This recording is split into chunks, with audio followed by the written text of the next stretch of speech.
Yeah, good run.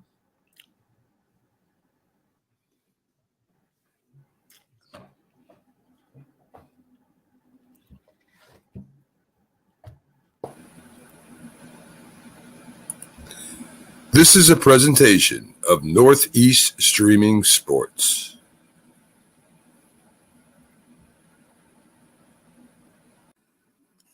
Good morning. You're listening to the Mac and Jack Sports Show on Northeast Streaming Sports.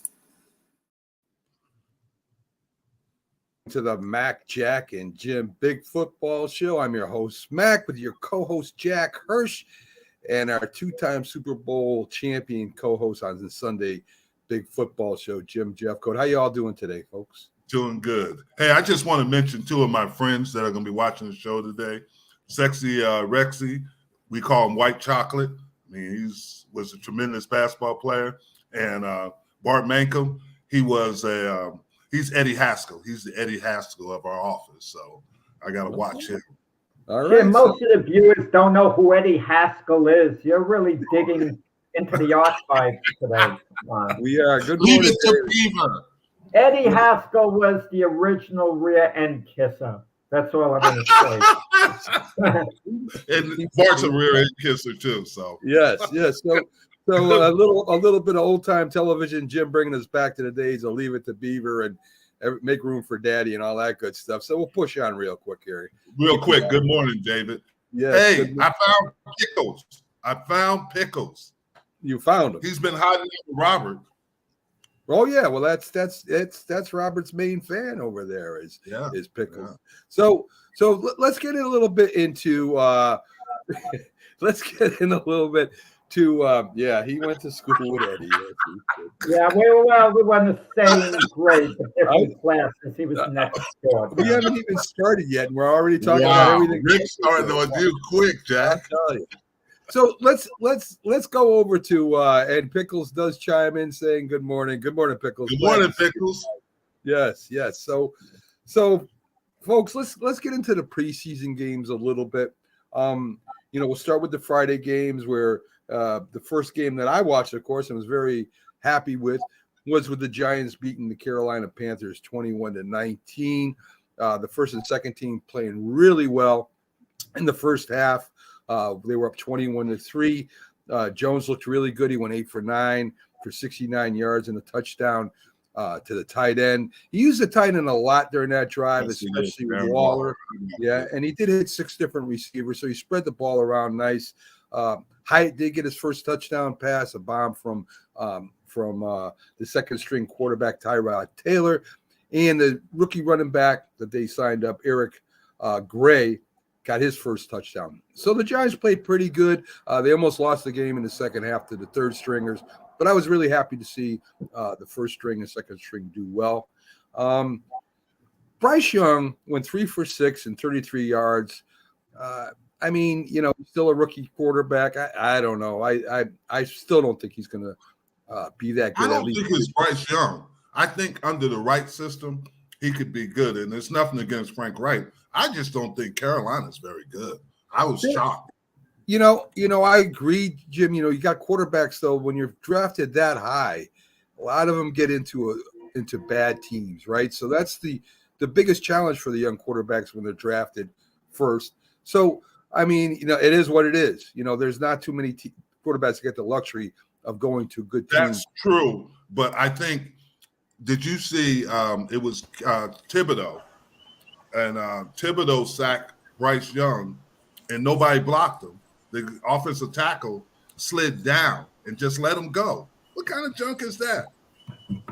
I'm glad Thibodeau got a sack, and you admitted no one was blocking him, so he got a sack. But Thibodeau,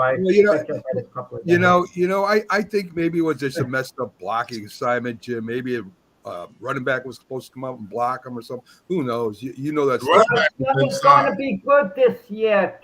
Come on, it's the exhibition season. They're working out the kinks. He's going to have a very good rookie year when all is said and done. I don't know. Well, that remains to be seen. I like Bryce Young. I like him better after that game than I did before.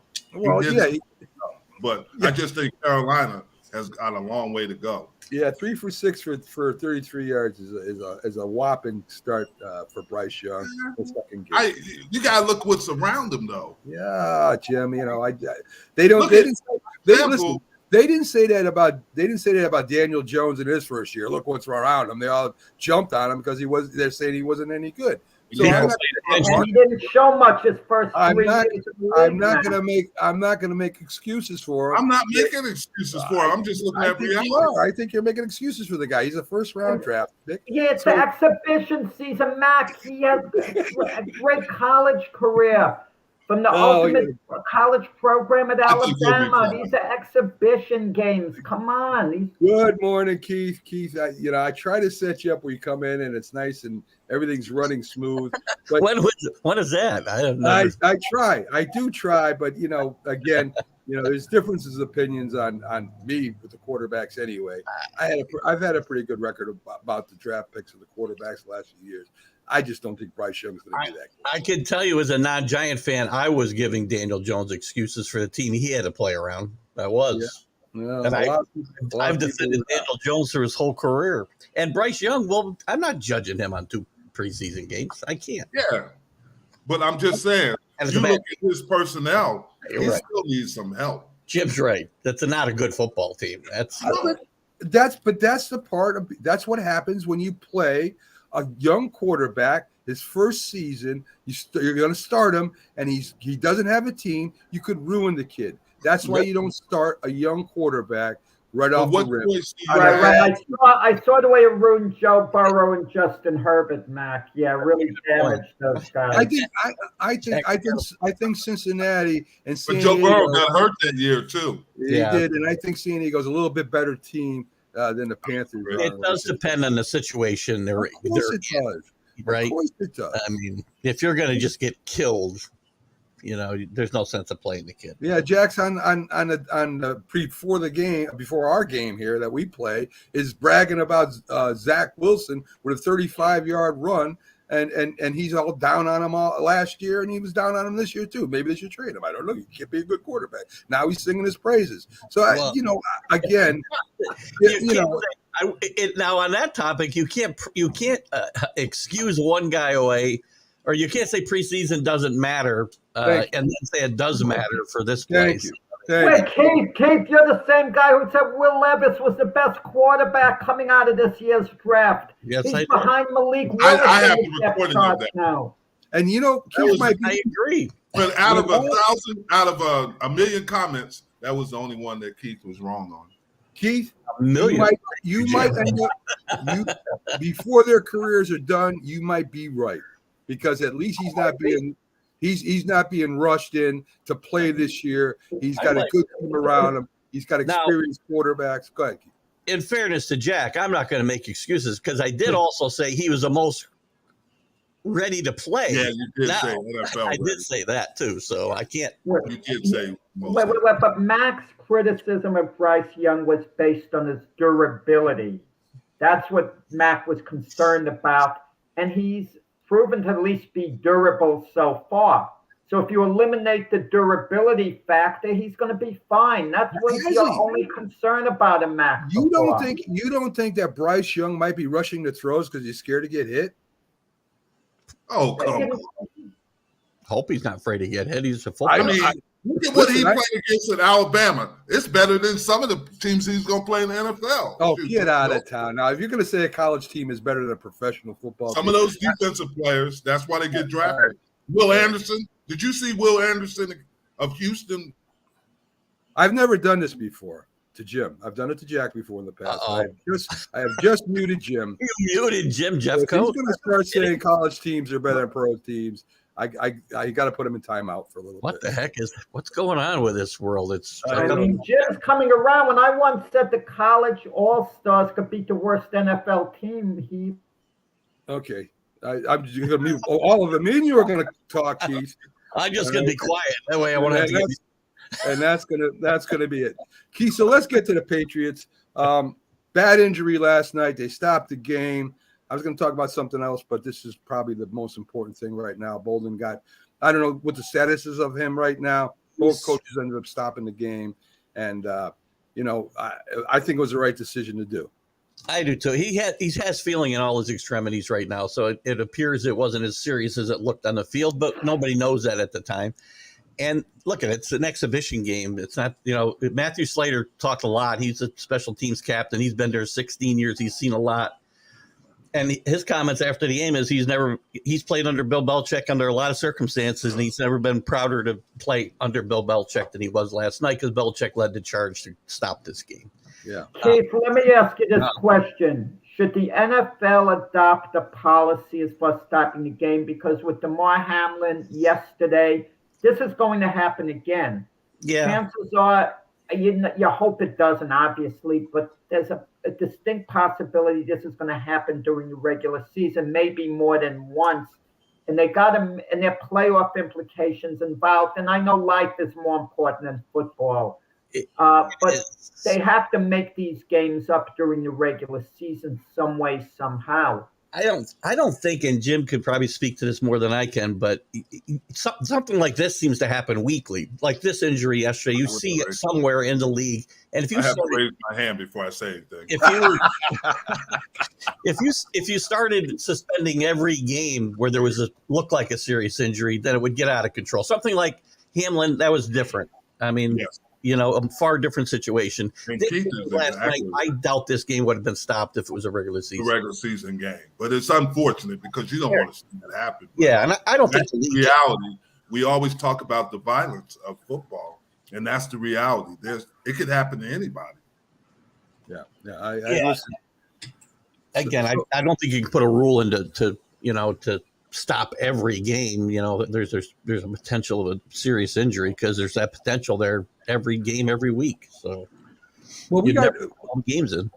I agree. That's part of football. You're going to get injured. If your heart stops on the field, it's totally different. That's a different situation. Yes. I'm glad I got Jim here for this. A couple things with Patriots and Dallas at the same time.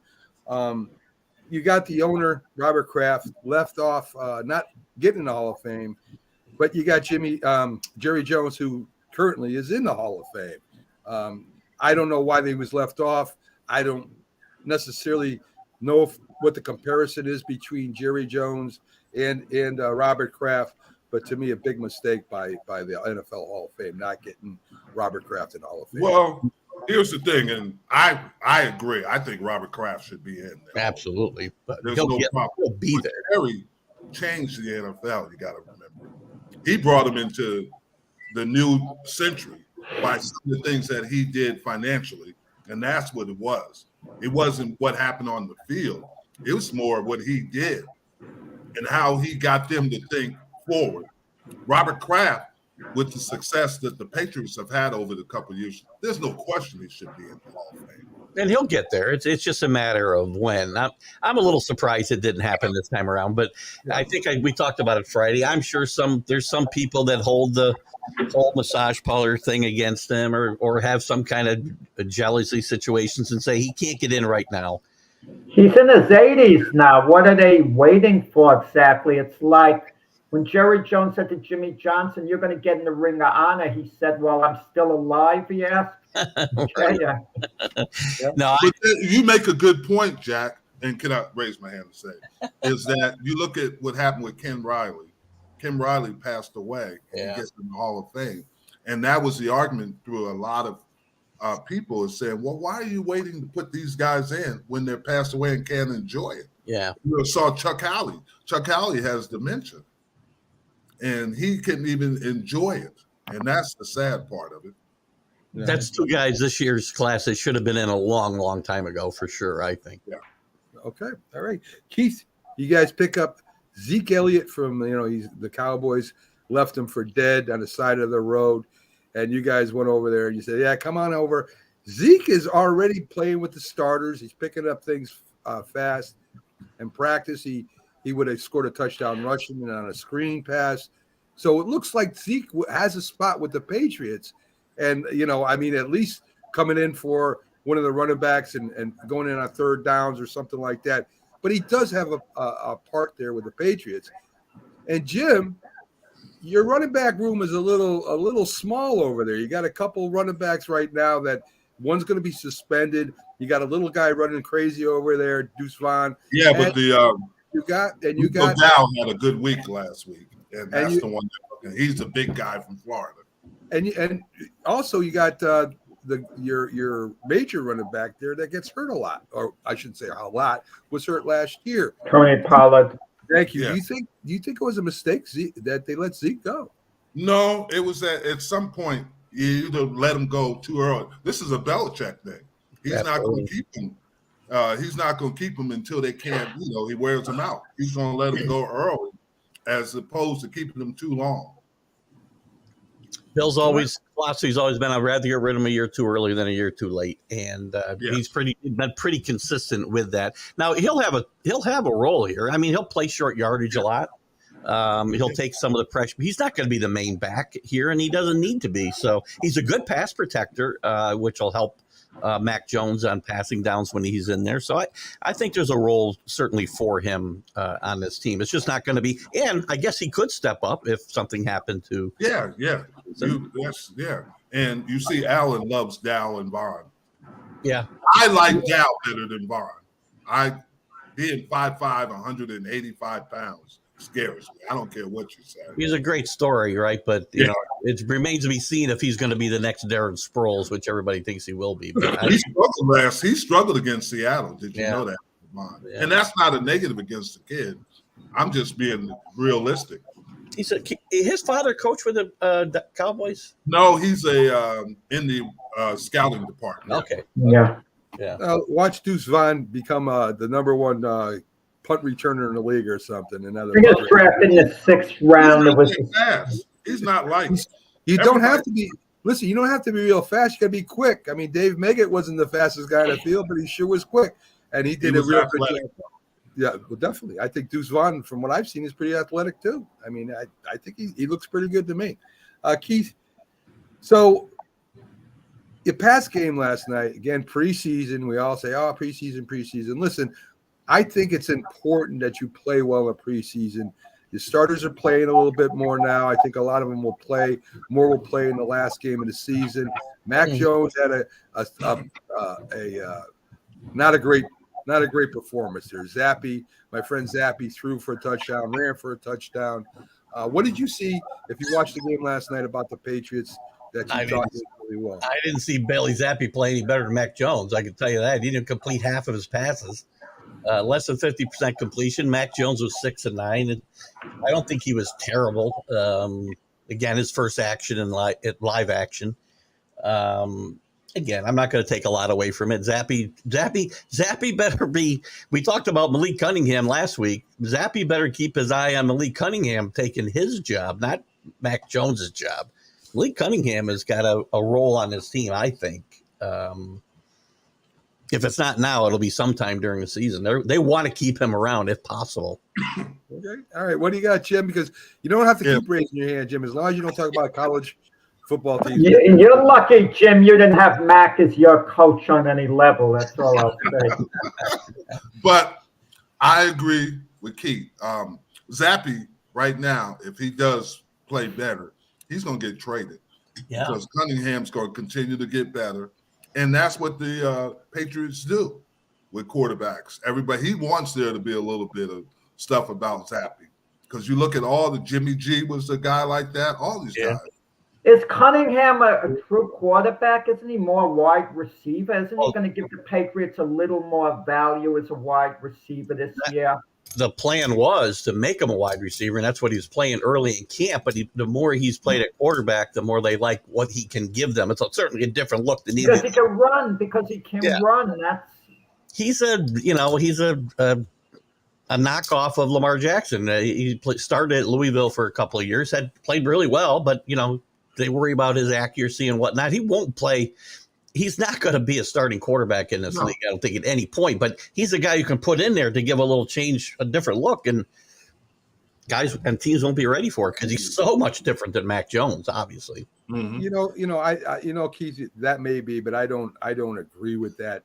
If you're going to take your best quarterback out to change the thing up, why you have your a big moment of the game? But other teams do it. I mean, heck, Not for the elite quarterbacks, Keith. They're not going to take out like a Patrick Mahomes and Josh Allen. Did you guys miss Drew Brees? Nichols makes a good point. At Texas A&M, Tannehill was a wide receiver. Yeah. Well, that's great. But anyway, I mean, this kid will play more wide receiver than he will quarterback. They want him to be Julian Edelman. That's what they want him to be. So he's good. So he'll collect Really, two salaries. Tyson Hill. Yes. Maybe Or Tyson, the kid at New Orleans. Well, yeah. It was Drew Brees, Keith, late in Brees' career. He wasn't quite the same quarterback late on. He was still one of the best 5 quarterbacks in football when they took him off the field. I can tell you that. I don't necessarily disagree, and I'm not saying you do it in important parts of the game, but it's just something you throw at somebody to give them a different look. Yeah, that's all right. Keith, of course, Jonathan Jones is expected back before the season opener. Is that a big help for the Patriots, or do you think they had that covered whether they came back or not? Jonathan Jones had an up and down year last year. He's not a bad cornerback, and they're a little short. Isn't it Jack Jones? No, which one is? Oh, Jack Jones is the one that yes.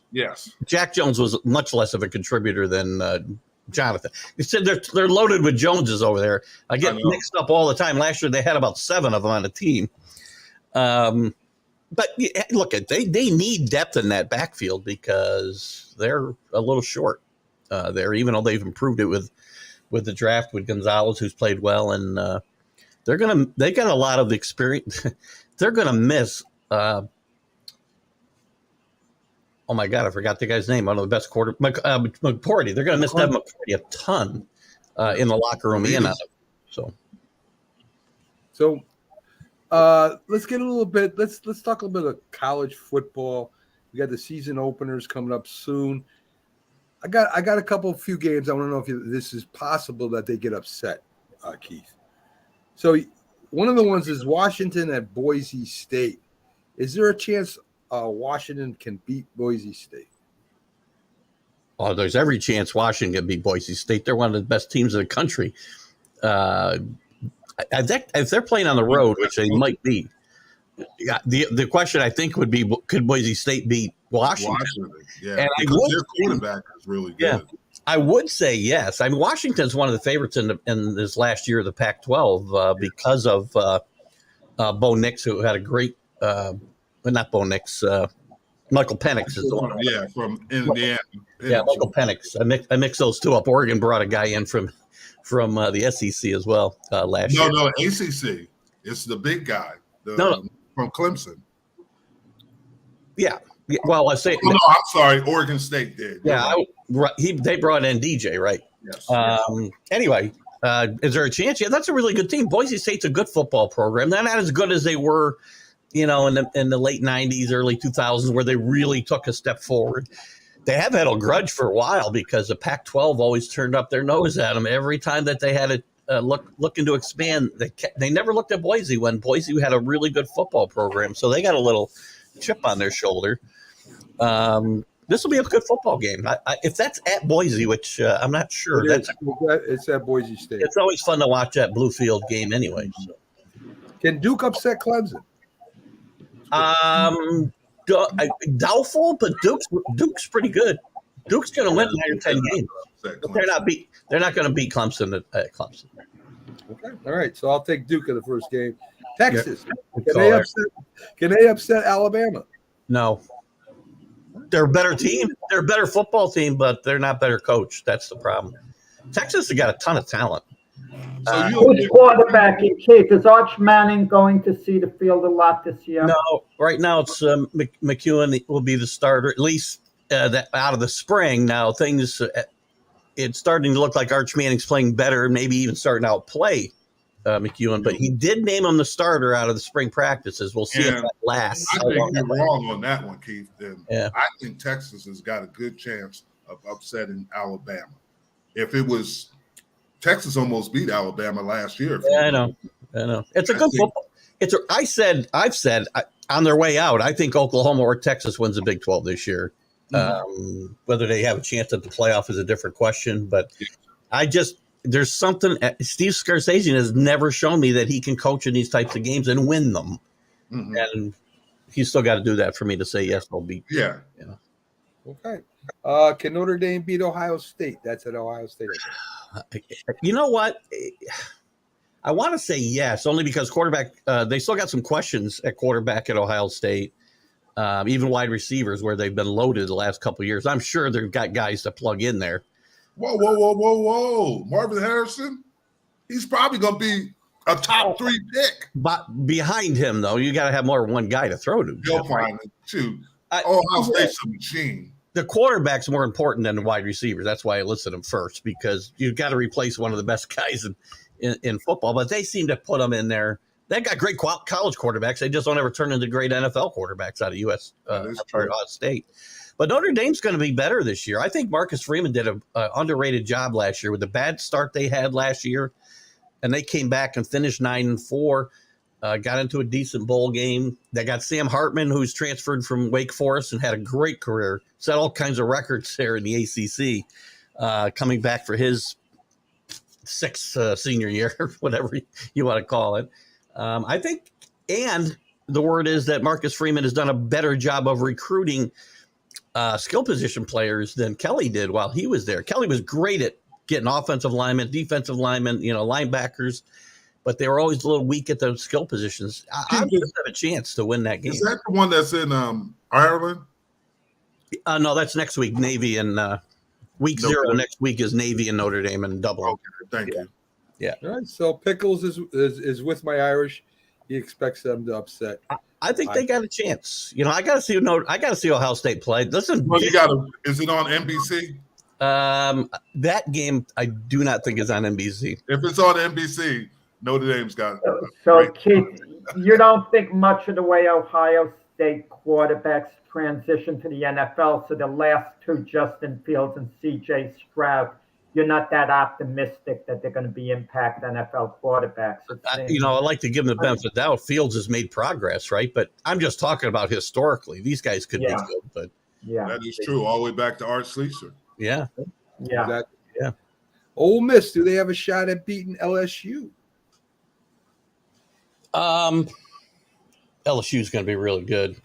I give Ole Miss a fighting chance because Lane Kiffin always throws some different looks at you and throws. He always has a good offense. It's going to matter how good his defense is if he can stay in this game.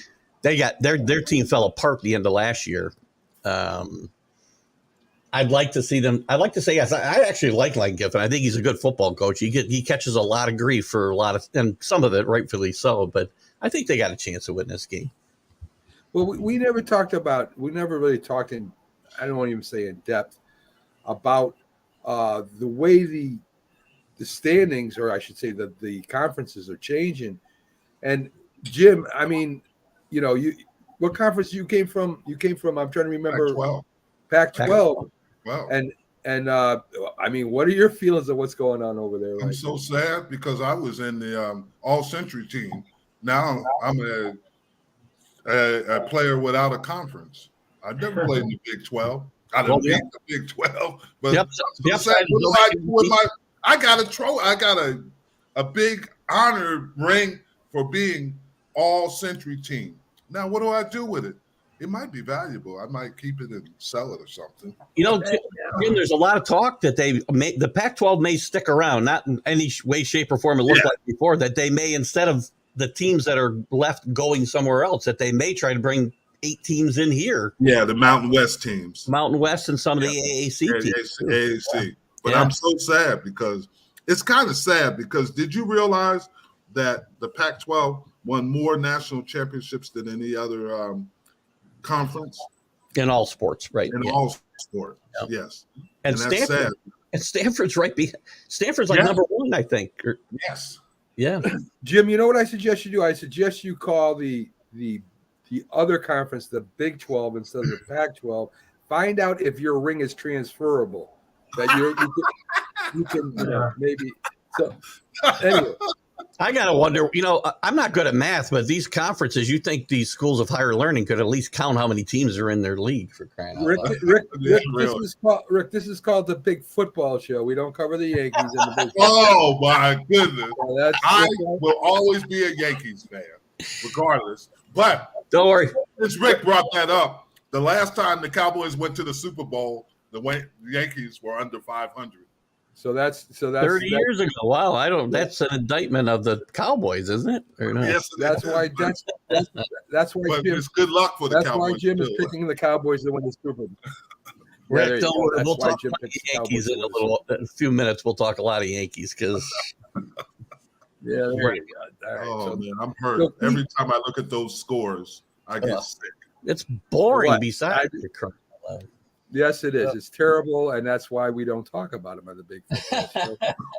I mean, listen, I'm the biggest Yankee fan around, but it is what it is, guys. I mean, let's transition the Yankees to football. Keith, do they still have that pinstripe bowl?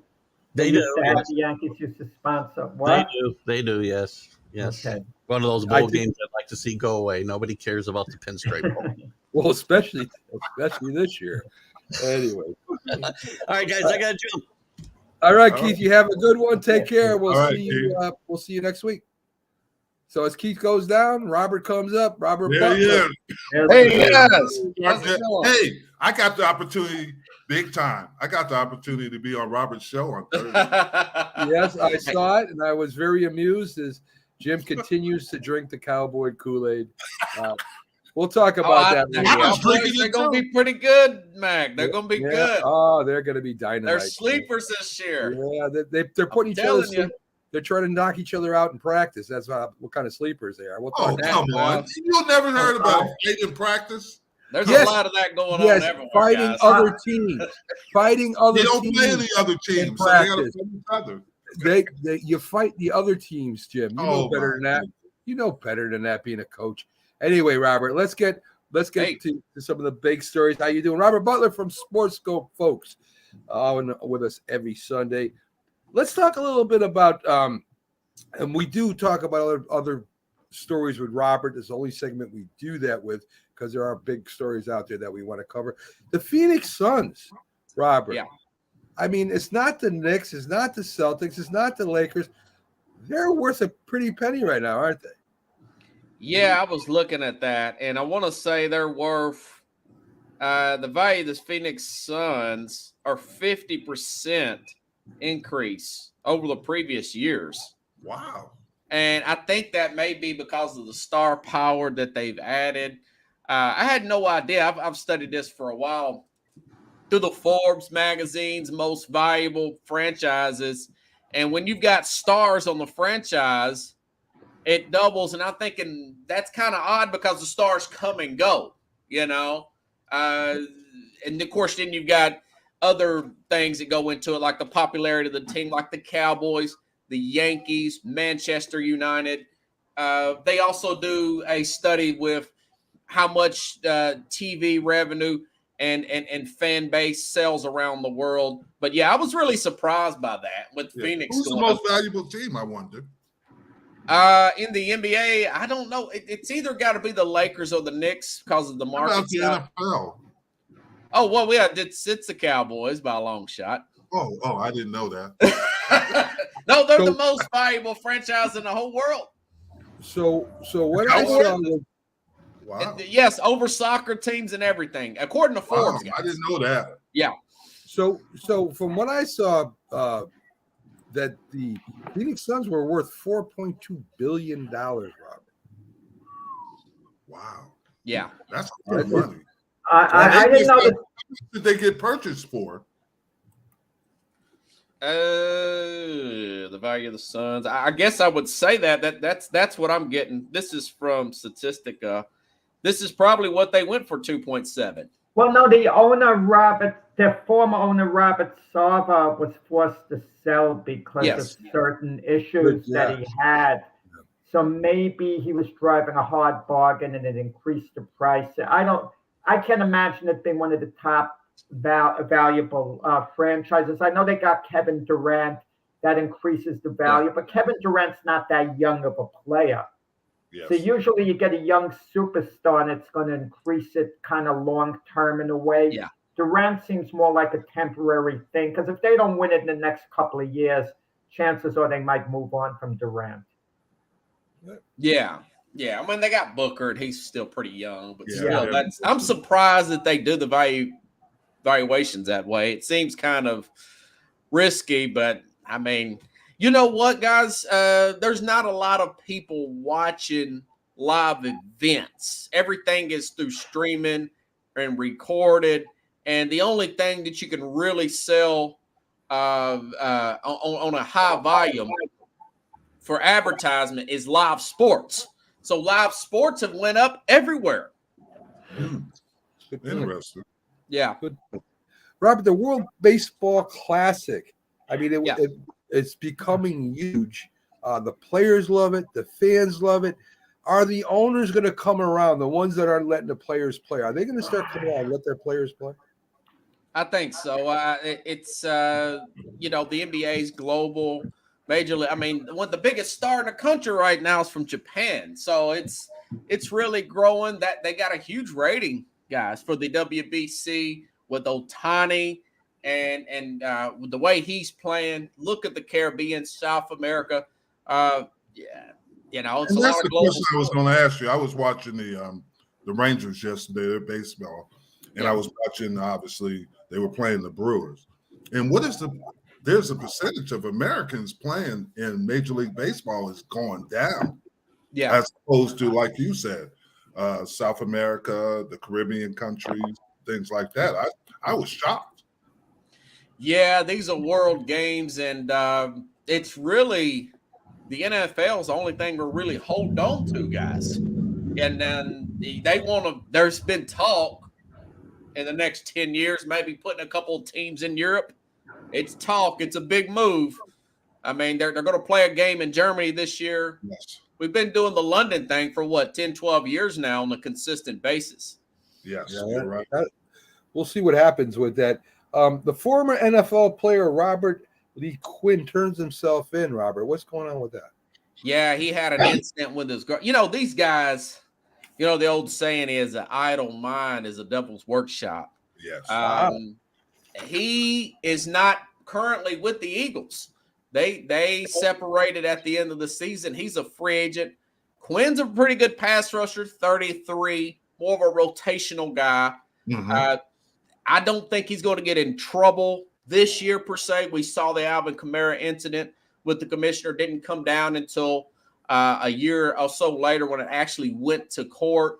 But he hit 4 unoccupied cars and ran away from a scene of an accident. This has something to do with a girlfriend. Sports and women make normal, rational guys do crazy things sometimes, folks. Okay, now remember that was Robert Butler from Skope who said that, ladies. We give him free carte blanche here. He can say what he wants. Well, I mean, that's a saying that you hear around the league a lot when I read this stuff, Jim or Matt. Yeah. Oh, why me? I didn't shoot. Well, Jim, I heard you was involved. Only for questioning. No, I'm kidding. Wow. That may be your son. I'm sorry. Wow. No, I'm kidding. Robert's breaking stories all the time here on the back. I had a question, if I may ask. Yeah, go ahead. Did you see the issue with Jimmy Graham? What happened? I'm sure that was. Yeah, I read that too. Something? Graham is something to do with an incident. He was arrested and he had a seizure. Yeah, he had a seizure. He got arrested. They didn't realize that he was in distress. He had a seizure. Okay. Yeah. Something? Graham is lucky to be in the league. His plays went way down over the years. And he didn't play. I hope he's all right. You just don't know if that was an effect of a drug or something. I mean, they're still working on that. They said it wasn't. They said he had a seizure. It was a seizure. Yeah. And they said they took him to the ER, and the Saints brought in their staff, their medical staff, and said he wasn't on any drugs. He had it. Okay. That's scary. How can you have it? You never know. You never know. Yeah. Yeah, especially if he doesn't have a history of that. Yeah. Yeah, and what will happen on the field? I mean, that's the big question too. Exactly. What's going to happen if he has one of those on the field? So, I don't know. Listen, I know about reactions to certain things, and I don't. They said it's just a seizure, but what causes seizure? It could be a reaction to medication. I've had problems. True.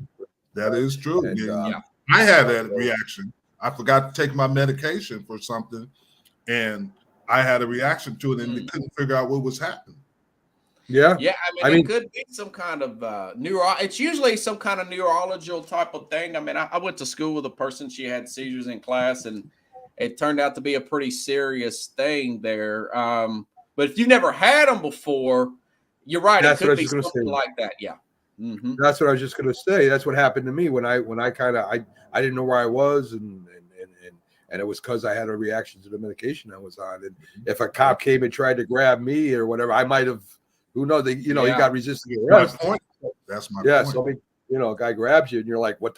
You might start fighting back. So I mean, I could see that could happen to me too. So anyway, another player in trouble. Tampa Bay star Wander Franco may not return to the Major League Baseball. Yeah, that's big. Man, you know what? An all-star too, and only 22 years old. He said he had an inappropriate relationship with the minor, but it's bad enough they say he may not ever play again. So 14 years old she was. Oh, okay. So you got more than I couldn't even find that, guys, on the sites I looked at. And him being 22, you just wonder what he's thinking. Yeah. I mean, he wasn't thinking. That's he wasn't thinking, and then now he's in big trouble. There's no telling something like that. That's such a bad PR move. I mean, you can get around a lot of stuff in major sports, but something like that, it's the fans are really. And I think the law. I don't know about the laws, maybe the customs, maybe it's a little different in other countries. I don't know, but I know over here that's definitely not something that people want to hear about. So it's not good over here anyway. Bryce Harper and his teammates want what the NFL has. What is that, Robert? Yeah, they want to do a game in Cooperstown. You know something? That Field of Dreams game is going to change venues next year. And I thought it was good public relations for I remember watching the first Field of Dreams game they did with the Cubs a few years ago. It's going to change venues. We got the NFL. I think something like that would be really good marketing, especially deep in the summer up in Cooperstown. New York area, do a game up there. I don't see any problems with it, and I don't see there's some precedent there. So, I mean, they want to get a Hall of Fame game like that, like NFL has, right? That would be good, but when would you play it? I don't know. Probably late in the season, I would think, because of the weather situation. Oh, okay. I couldn't imagine playing it like the WBC. That would be really early in the Caribbean somewhere. Yeah. I just was curious. Yeah. Hey, baseball in the snow, there's nothing wrong with that. And I was going to ask you about the Field of Dreams. They did, at first what I read was that they had no spot. Now they did change it and change the venue to something else. I think that was a good move by them too. So, the two different stories I read. Robert, any other big stories you got there? Yeah. Something I was reading that thing about Brock Purdy. Brock Purdy, that is an amazing that he played last night. There was speculation that he may not come. I mean, that people are mentioning Tommy John, mid-season, late season. There was some panic. That was a bad elbow injury he got in the NFC Championship game. If you guys recall, it looked pretty bad. Getting hit. He couldn't even get his shoulder above in that game. They changed the rule down. You can have the emergency quarterback now in the playoffs because of Brock Purdy. Now he's back. He looked good. Pretty young guy, He looked good last night. So it kind of makes you think maybe the San Francisco still has that edge in the West, although Seattle, guys, Jackson Smith, Najibba, he's a wide receiver from Ohio State.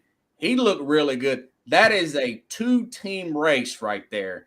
The other two teams, a lot of holes with the Rams. Supposedly, we've got three cornerback secondary guys that are late round draft picks that are going to be starters. That's a fantasy note, Pickles. Yeah, you'll be able to throw on the Rams all day. And Arizona, they're going to be a mess. They're probably going to be. We don't know when Kyler Murray's going to come back. They're likely to be picking in the top 10 next year as well. So that's Seattle and San Francisco. That's going to be an interesting race to watch all season. Yeah, I agree. That's going to be very interesting. There was a lot of games that went on last night. A bunch of games that I saw. Patrick Mahomes was out there. He's playing more than I thought he would play, Robert. I mean, you look at Aaron Rodgers, he hasn't played yet. I don't know if he'll play the last preseason or not. No, he's not supposed to. Reportedly, Aaron Rodgers is waiting till game 1 of the regular season against Buffalo. So there you go. So All I was going to ask is, how do you feel about not playing your starters all season or preseason games? The Rams, I mean, I think it's a team-by-team basis thing. If you feel like the guys are sharp, the Rams, I think they started like 7 or 8-0. They didn't play any starters in the preseason a few years ago. I think they went on to win the Super Bowl that year, or if not the year after that. So it is a case-by-case basis, per se. The Titans played one defensive tackle that I know. It's got named Tier Tart, but he looks like he needs to work himself into shape. He's huge, man. He played last night. But it's one of those deals like you want the offensive lineman to play as much as possible. That seems to be what I've always thought, offensive and defensive linemen, because of the physical nature of the position. Yes. Need to play. If anything, those particular positions, just to get the timing bit down of handling another player. But as far as everybody else, running backs, I'm okay with resting, especially quarterbacks. But that Jets team, Jim or Jack, that could be a case study. Not to be. Yeah, I mean, it's a happy time to Zach Wilson because he gets to play in the exhibition season, gets in a lot, feels like a part of the team. Now the fans are on his side. What happened in the Lion game yesterday was interesting. Their backup, Teddy Bridgewater, was just supposed to play one series, but it went so bad that Dan Campbell stretched it out. That wasn't even the plan. I mean, in certain quarterbacks, like you take your Tennessee Titans, like Malik Willis, it's very important for him to play as much as possible. But I think the veteran quarterbacks who've been around a while, they don't necessarily have to play at all, take any snaps in the preseason because they're ready to go. So you're saying that Russell Wilson shouldn't be playing in the preseason? Russell Wilson had a disastrous year last year. He's got to straighten things out. New coach, new system. New coach, new system. It's a little different. I don't know. See, to me, the preseason games, quarterbacks don't get hit in practice. They don't. The pressure comes on. They don't hit them. I think you need to get hit, man. I think that's part of the game. I think there's Aaron Rodgers, maybe because he's older now and they're worried about him getting injured. Maybe that's an exception. No. My point is, but there's no reason. There's no reason why, Patrick Mahomes is playing. He's got a new offense. He's got to work on his offense in game situations. And you've got a lot of teams out there that have veteran quarterbacks that have a lot of new guys. They got to work with them in a game situation, not just in practice. So I think that's important. It depends. Jim played with two Hall of Fame quarterbacks, Troy Aikman and Jim Kelly, who essentially had the same offense for a few years in a row.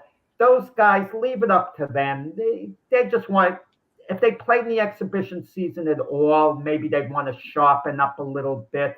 But I don't think it was a necessity. But it was interesting, and that's two different theories. Jim Kelly never played in the preseason, but Troy Aikman did because of the coaches. Yeah. They made the difference in that one. Yeah.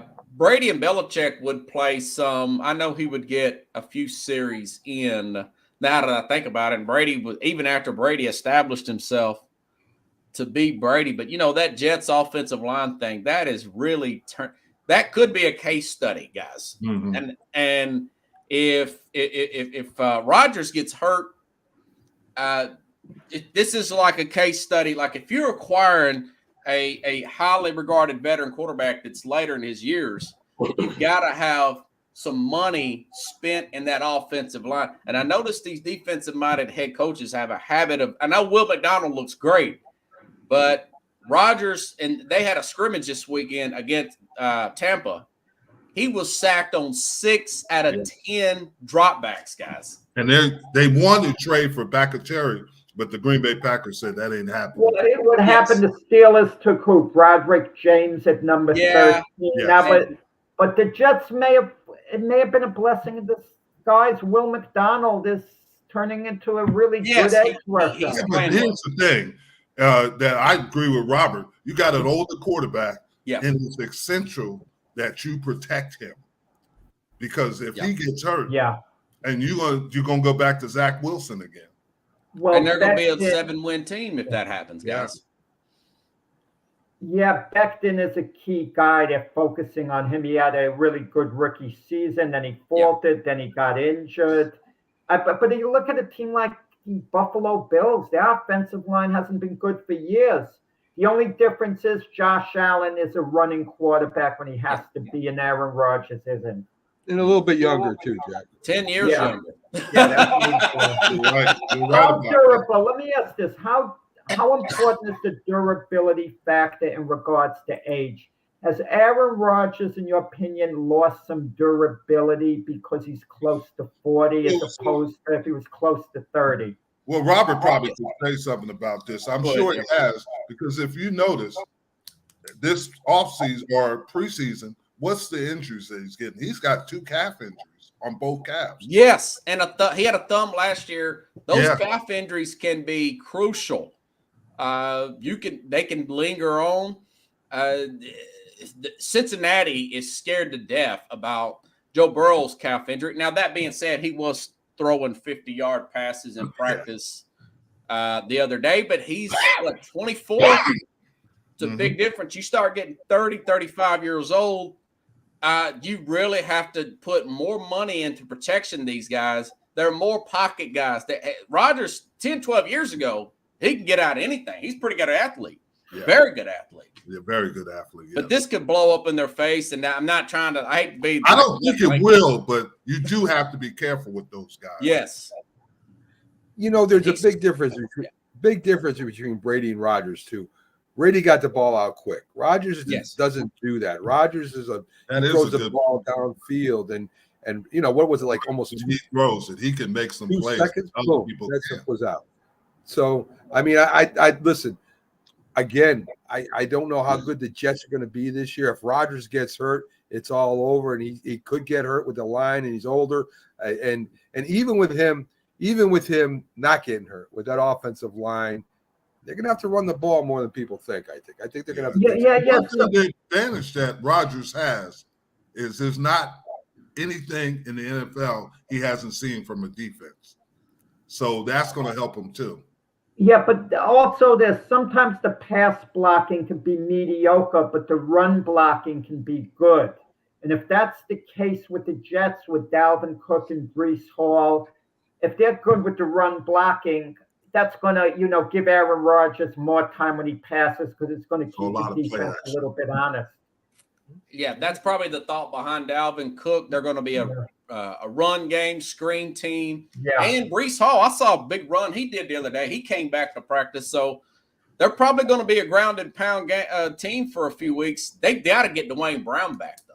Did you see Zach Wilson's 35-yard run yesterday? He's flushed out of the pocket. He puts a move on. He goes to the sideline. It looks like he's going to run out of bounds. He cuts in, puts on another move, then runs headfirst into the linebacker. 35 yards. It was electrifying. It really was. Aaron Rodgers is smiling on the sideline. It's like, wow, why is he out of his mind? Jack says, you can't hit the quarterback going out of bounds. That's a penalty. But if the quarterback fakes going out of bounds, there should be a penalty. It should be a penalty. Now that Zach Wilson does that, it's electrifying. Right? He pulled a Kenny Pickett. There should be a deception. There should be a deception rule, because the quarterback's protected. He shouldn't be allowed to deceive the defense like he's going out of bounds, faking it, and then cutting it. It's kind of I compare it to a base run in baseball. If you round first base, even take one step and make it look like you might go to second, you can't all of a sudden stop and walk back to first and say, I was never going to go to second. Then they call you out. Yeah. Zach Wilson should be called dead if he does that. The play should be dead right there. Yeah, because Jim could tell you, you're pursuing the quarterback, and you got to pull up because you look like he's going out of bounds. There are more implications involved. And you're right, but that is the new way. If that quarterback was the things that you said when I played, should we just hit him? They were constant cheap shots when you played. Mute him. Well, it was called football, Jack. That's what it was called. Robert, thank you for coming in as you do every week. Check Robert Butler out on Sports Skope as he brings you all the biggest stories in sport. Robert, have a great weekend. We'll see you next week. Buddy. Have a great weekend. Good show, guys. Take care, Rob. Thank you. So there you go, folks. Robert Butler joining us every Sunday. We love having him come in. In fact, we love all our guests that come on. So let's get back to a little bit to the games that went on. I want to talk about a couple things, especially the game with the San Francisco 49ers. Trey Lance didn't get the second position start. They gave it to Sam Darnold, and they both threw a touchdown and an interception. I mean, is Sam Darnold really that much better than Trey Lance? He has more experience. But is he really that much better, Jim? I'm saying, is it that good? Would you give Trey Lance the edge because he could run better than Darnold? I would give him the edge because he's still unknown as far as, look at what Jordan Love's doing in Green Bay. Everybody was on the same way as nobody thought Jordan Love could play. And Jordan Love is having a good preseason.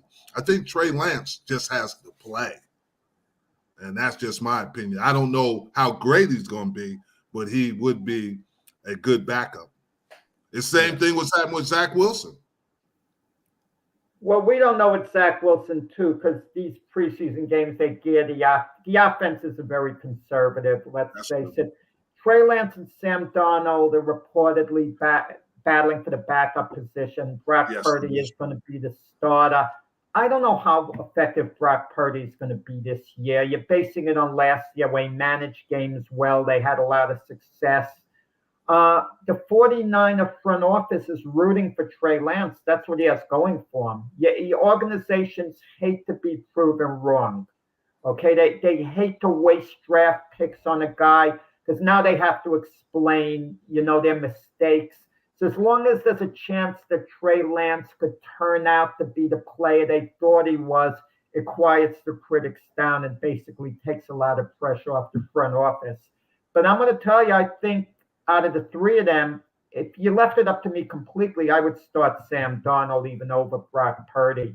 Purdy would be my backup and Trey Lance would be third string. And, it's what it is. You live with Trey Lance the next couple of years. Maybe he gets in games and shows you something, but it appears that the Niners made a mistake giving up all that draft capital. But he did that in Washington, too, if you think about it, Shanahan. He had the same issue. You tell me this, Jim, but what is the difference between what the Niners do with Trey Lance and what the Colts are doing with Anthony Richardson? Anthony Richardson doesn't have a college pedigree. He didn't play a great amount, didn't play for a winning program, really, and they're giving him the starting position. So what is the real difference? I know if Trey Lance didn't get injured, who knows how things may have eventually wound up with him. I think, and this is just my opinion on those two, as I think that Richardson is a unique athlete. I mean, the guy is 250 pounds. He runs like a wide receiver. And I'm not saying he's but he has a cannon for an arm. His physical abilities are unique, but he has to learn how to play the game. Well, and Nichols is right. He should be and Shanahan has done that before, and he screwed up. We don't know sometimes what goes on behind the scenes with owners. I have a feeling Irsay is behind that decision and is pressuring the head coach, I Anthony Richardson. And I'm going to tell you why. Because Gardner Minshew was with their head coach last year in Philadelphia, and he went to Indianapolis, meaning he has to be a favorite of the coach. And for the coach not to start Minshew this year, and that was his guy with Philadelphia last year, and for him to start Anthony Richardson, who's not a polished college quarterback, ahead of him in the first year, you kind of wonder. Well, if you watched the game last night, they did a quarter of Irsay was in the booth for a quarter talking about, his team.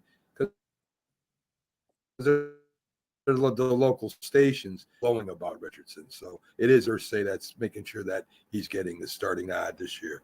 I want to talk a little bit about the Cowboys in Seattle. Seattle's going to be a tough team this year. Dallas Duzwan got a touchdown rushing, made some moves. Cooper threw for a touchdown. Seattle's got a pretty good rushing game too.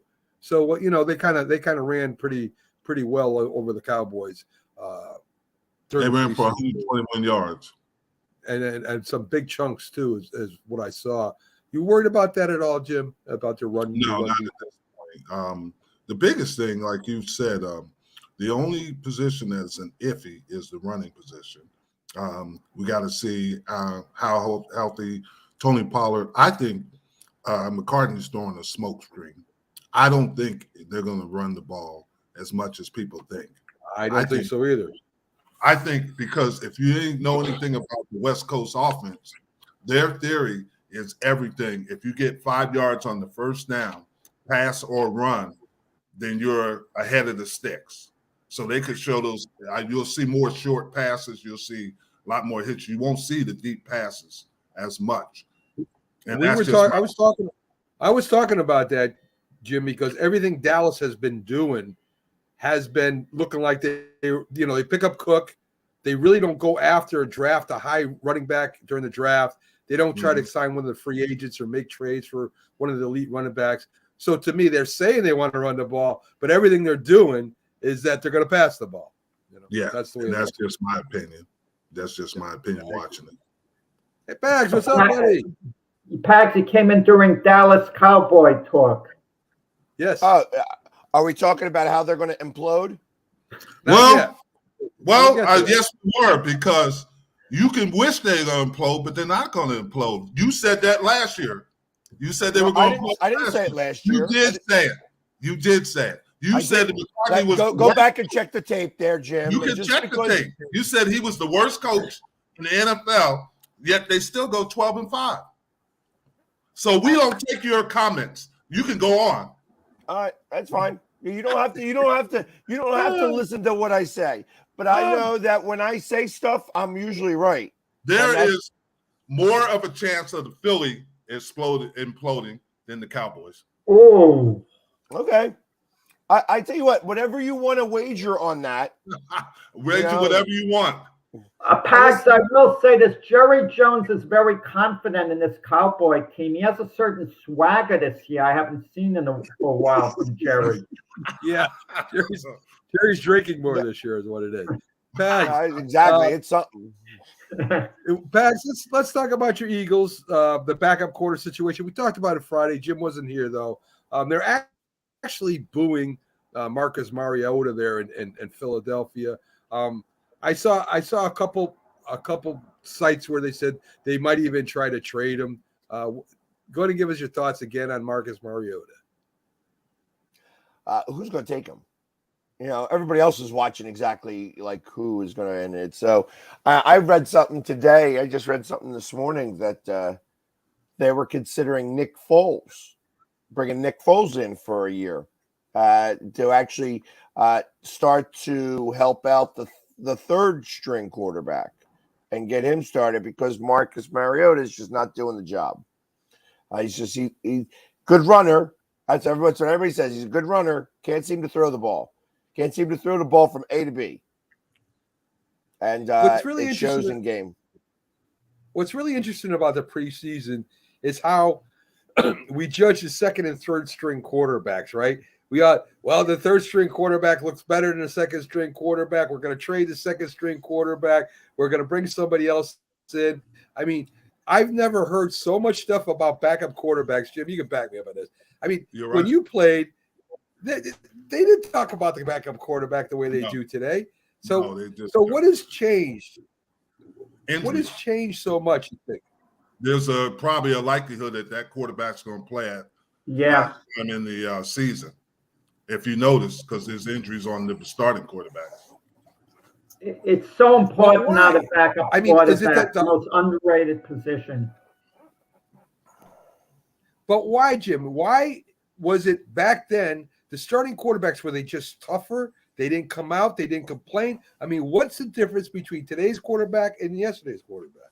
Well, I don't think it's the quarterbacks. I think it's how they prepare these guys now in the preseason.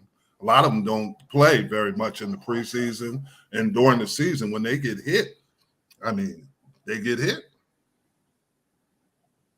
And their bodies are not used to that. So, Zach McPherson, Pags, tears Achilles. Is that a big I know he's on the depth chart, but is that a big injury for the Eagles, special teams wise, any otherwise? He was waived, actually. Like toward his he was part of the Yeah, well, and they waived him. So it's they actually Eagles made some moves where they waived 5 guys, including Tyree Cleveland, Greedy Williams. I tell you, the Williams brothers did not have a good day yesterday. They both got cut, one from the Giants, one from the Eagles. That's the truth. And he was one, and Zach McPherson also was one of the ones that got waived. So that's what does a player do that gets waived at this point of the year?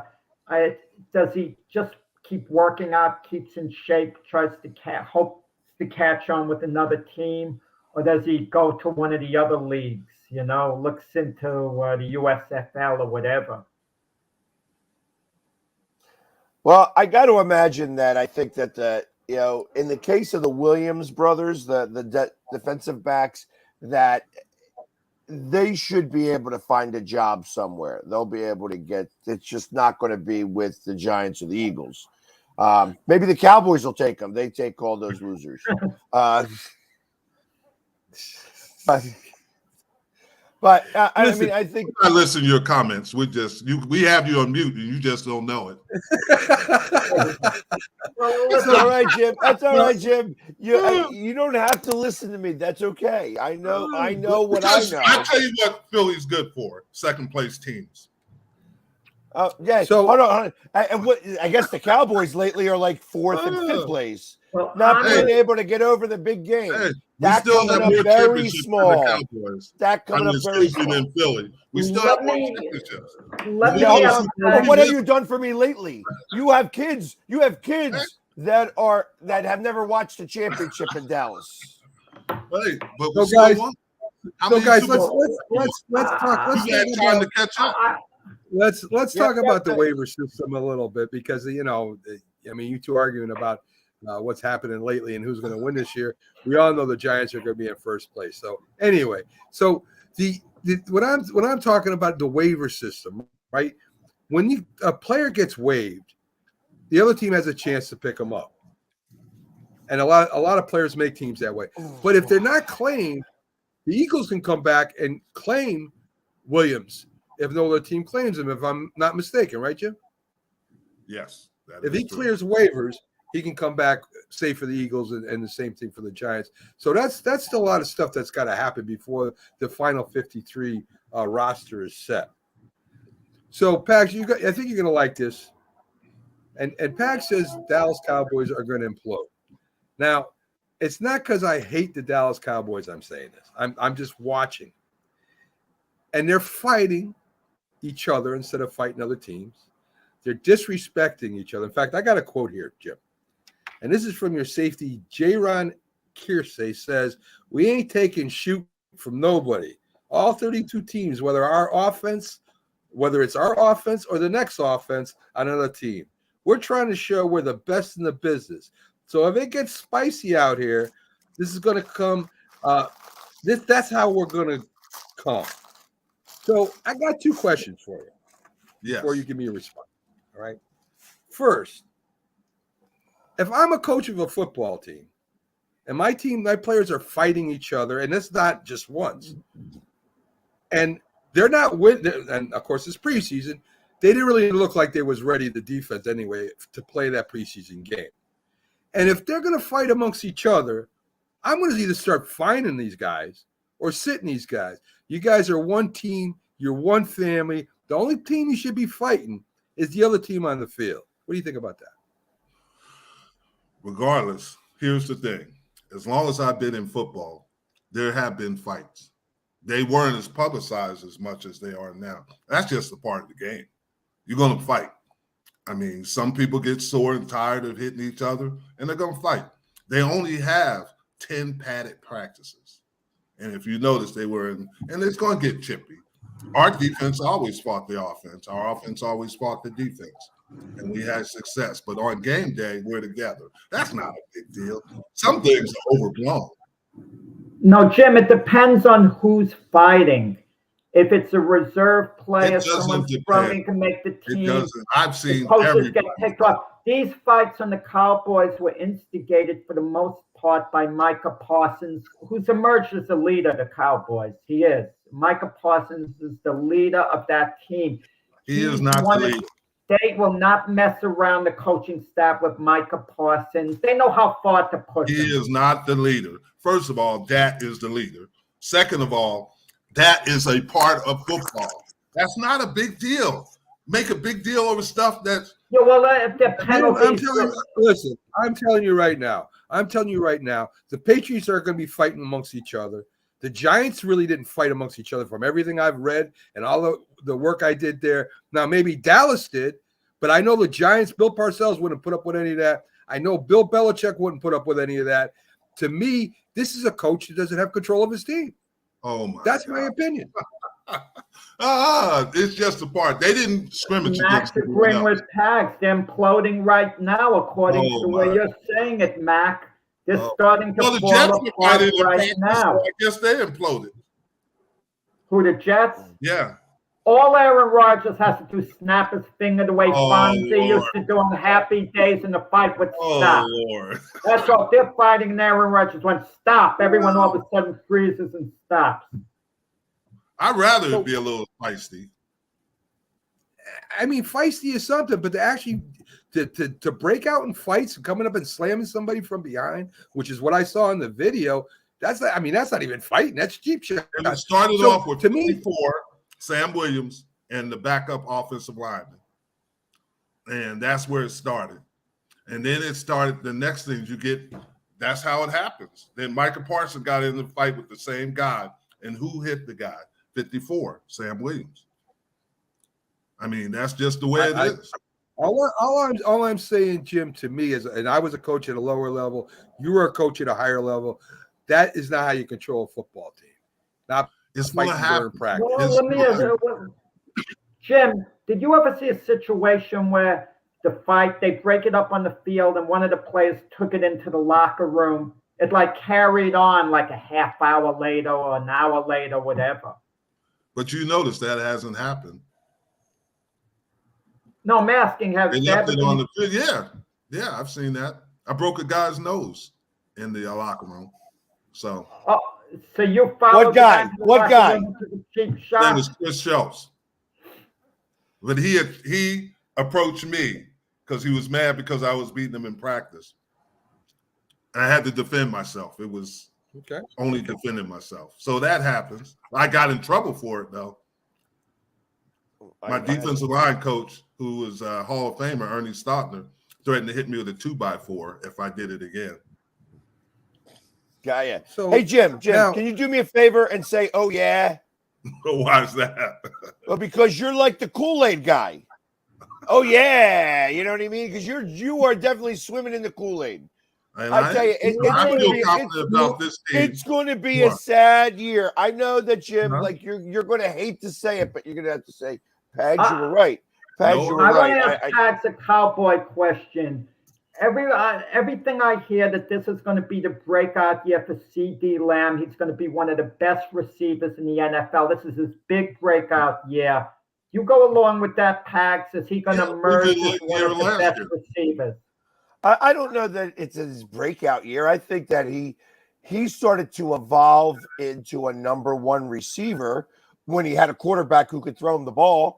You know what I mean? I think that's as it started to get further later in the season. Like, he was doing well. Like, the first 4 to 6 weeks, he was evolving into that role. He dropped a lot of balls. I think from like week 7 to 15, he was a number one receiver. And then as things started to get into the playoffs and stuff like that, he started to get taken away a little bit more because, the level of talent that he was going up against was a lot better. So, and that's why like he was able to make some plays, but not as many. I don't know that he's going to have a breakout year because you can only have a breakout year when you have a quarterback who is worthy of making you break out. And I don't know that that's. If I remember, who led the NFL in scores points during the year and points per game during the year? It was that team from Dallas. Chiefs. The Chiefs. No. Well, I will say this. Dallas did. Yeah, go check it out. Look it up. Yeah, 29.7. I'm going to give you guys a prediction. I asked you a question. Brandon Cooks is going to be the Cowboy number one receiver this year, getting from the Texans. Oh, my goodness. Why you really believe that, huh?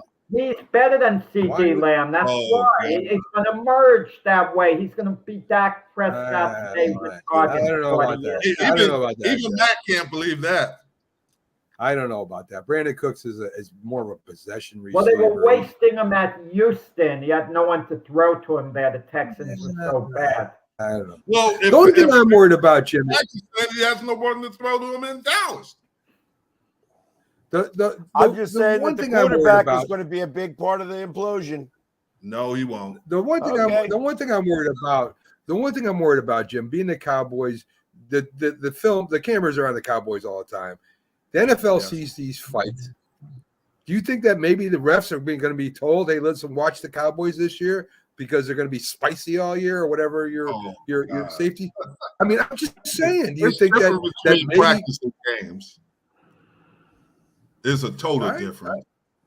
I'm just saying. I don't see this at any other team, Jim. I don't see any other team fighting amongst these. I don't see clips of nothing of any other team fighting amongst each other like I do the Cowboys.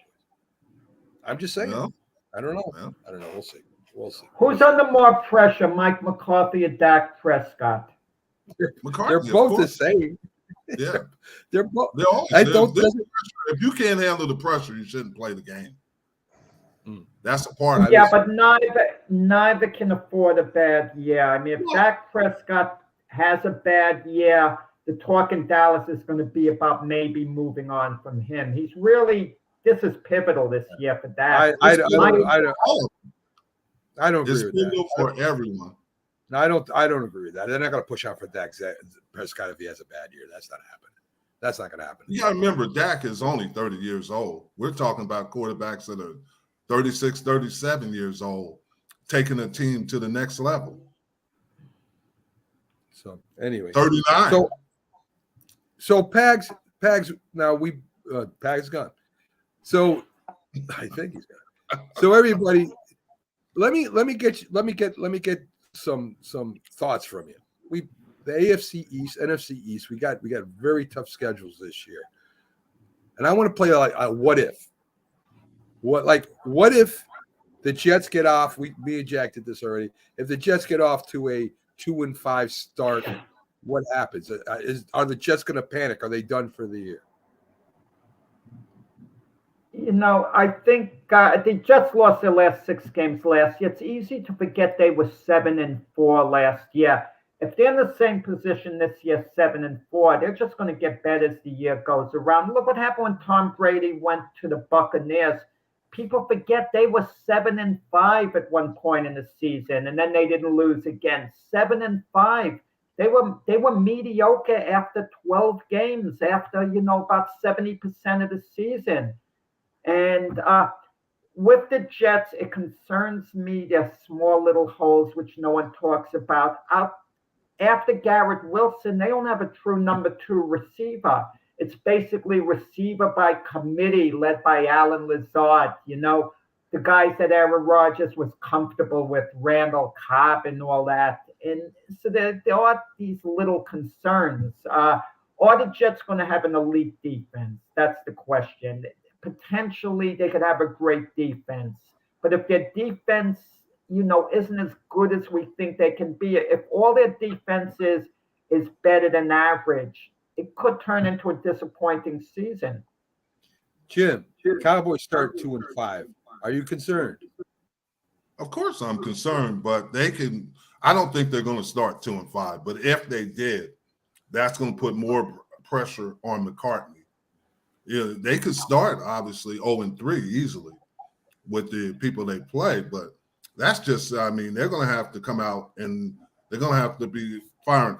The thing I see, I keep telling you about the Cowboys, their receiving core is better. When you got Michael Gallup as your number 3 receiver, that means he's going against the number 3 cornerback, and that's going to be to their advantage. And I don't think they will, but there's always that possibility. I'm going to tell you, though, Jim, you talk about markets that are tough. People talk about the New York market being tough if the Jets got off to a slow start. Is there a tougher market than Dallas if the Cowboys got off to that 2-5 start? Oh, no question. No question it's going to be tough because the expectations are always high. I mean, you see it all the time. Yeah. And you talk hypothetically, Mac. Let's say the Eagles got off to a 3-4 start. I don't think there'd be panic in Philadelphia. Let's see. Let's keep it the same. Suppose the Eagles, with the tough schedule they got to, get off to a 2-5 start. What do you think, Pax? I think that there would be some trouble. I mean, the only way that I can foresee that happening is through injury. You know, I mean, listen, Jalen Hurts gets hurt. AJ Brown gets hurt. Those two define the offense so strongly that things would change dramatically, and it could affect it in such a way that they could have that type of start. You know what I mean? So, like, especially if, like I said, if Jalen Hurts gets hurt, I mean, there's no confidence right now in the backup. You know, we're talking about backup quarterbacks, so there would be no confidence in Mariota to be able to bring us anywhere. Well, they could sign Carson Wentz in an emergency. He'd know the system. I heard he's going to the Jets.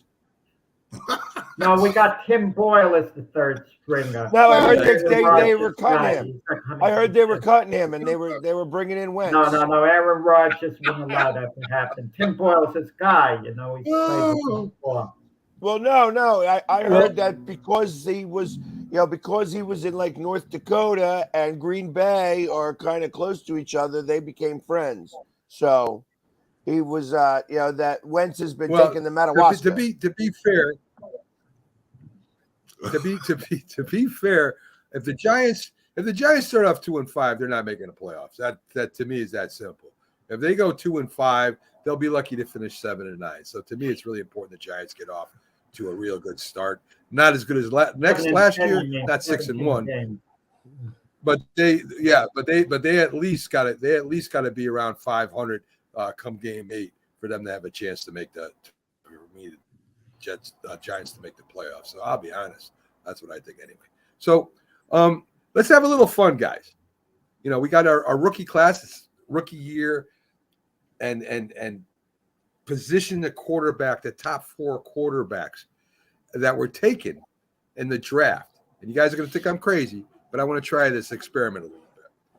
So the 4 quarterbacks that were taken, of course, were C.J. Stroud, Bryce Levitz, and we get the other one, Bryce Young Levitz, and Richardson. So I'm going to give you a ceiling for these guys, and if you think that would be a good ceiling for these quarterbacks to have come up in the future. So I'm going to compare them to some older quarterbacks and see if you think this is a fair ceiling for these quarterbacks. Would the Panthers be happy if Bryce Young's ceiling was Doug Flutie? Wow. Let me say, last year, if you recall, when talking about Jalen Hurts, we didn't know how good he was going to be. I said he's going to be on the level of Doug Flutie. He's exceeded that to me. He has a higher ceiling than Doug Flutie, Jalen Hurts now. But Doug Flutie was a pretty good NFL quarterback. But I think Bryce Young would be better than Doug Flutie. I do think he has a higher ceiling. Well, if you think about Doug Flutie, when he was at the Chargers, he had some really good years, and he did go to a champion. He did lead the Buffalo Bills to the championship, was replaced by Johnson. I still don't understand why that happened. But he was a pretty good NFL quarterback, a Heisman Trophy winner, if I'm not mistaken. So what do you think, Jim? If Bryce Young was that ceiling of Doug Flutie, is that fair, and would the Panthers be happy with that? No. He has to go higher than that. I would agree with that. I think he has to be better than Doug Flutie. I mean, this is the number one pick in the whole. Pat? Yeah. I agree. I mean, so was Baker Mayfield. So I expect that you expect that that this quarterback's going to wind up in the Canadian League. he Bryce might. Young? You never know.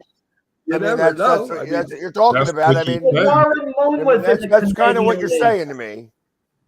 Warren Moon was in the Canadian League, and when you mentioned Canadian League, that popped into my head. Warren Moon. I think Bryce Young is going to be on the level of Warren Moon. I know Warren Moon's a Hall of Fame, and maybe Bryce Young won't go that far, but I think he'll have a few years where he's going to be on the level of Warren Moon, for example.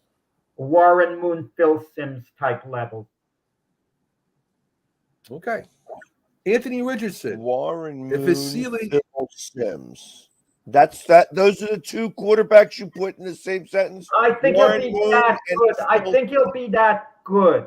I think he'll be that good in a couple of years. But Yeah. Warren Moon and Phil Simms were not anything like either one. He's like neither like Warren Moon and maybe like Randall Cunningham. Like you could put them in the same conversation.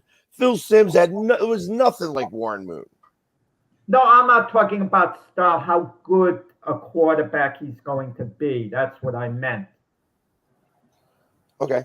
Anthony Richardson. If his ceiling is Cam Newton, would that be good for him? Yes. Yeah. Very good. I can't see him being better than Cam Newton. Yeah. Pags, what do you think? All right. Yeah. I mean, hopefully he's got more heart than Cam does. Whoa, get out of here. Cam Newton has tremendous heart. He was abused the places he was with his pass protection. The guy took a constant pounding throughout his career. He had a ton of heart, Cam Newton. Come on. Oh, I just, the play that defines everything for Cam Newton to me is that fumble in the Super Bowl that he didn't go after.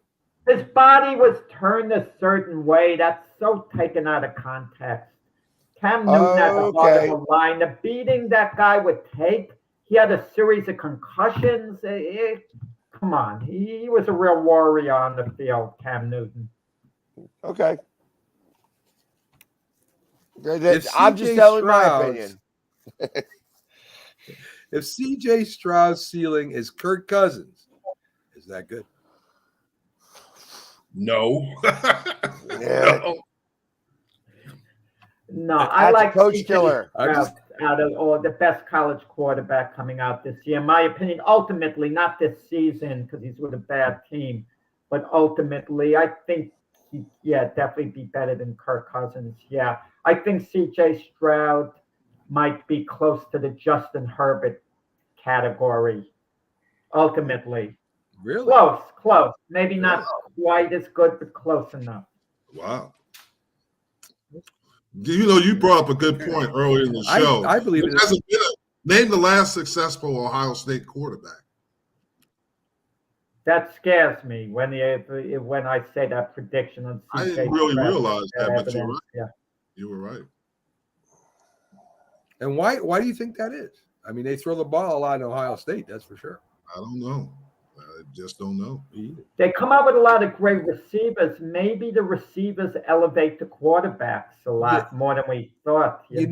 I think the biggest thing that we don't take in consideration is every year is you got these number one drafted quarterbacks going to bad teams, and that's why I made the ceilings really low because of that. I mean, who knows if these quarterbacks stay with these teams or not? But if you look at the quarterbacks that came up, and there's very few that have came up and made impact right away, or even have gone to become great quarterbacks because they're the situation they're in. They come to a bad football team, and that's what the draft is all about, to try and improve your football team. And they seem to draft quarterbacks more than anything else to improve their football team, which I don't know if that's right either, but that's what they do. So, you guys might laugh that maybe CJ Stroud ends up being a Kirk Cousins. Which wouldn't be bad. Let's be honest. That wouldn't be bad if you had a career like Kirk Cousins. I think the best quarterback, I said that's the key.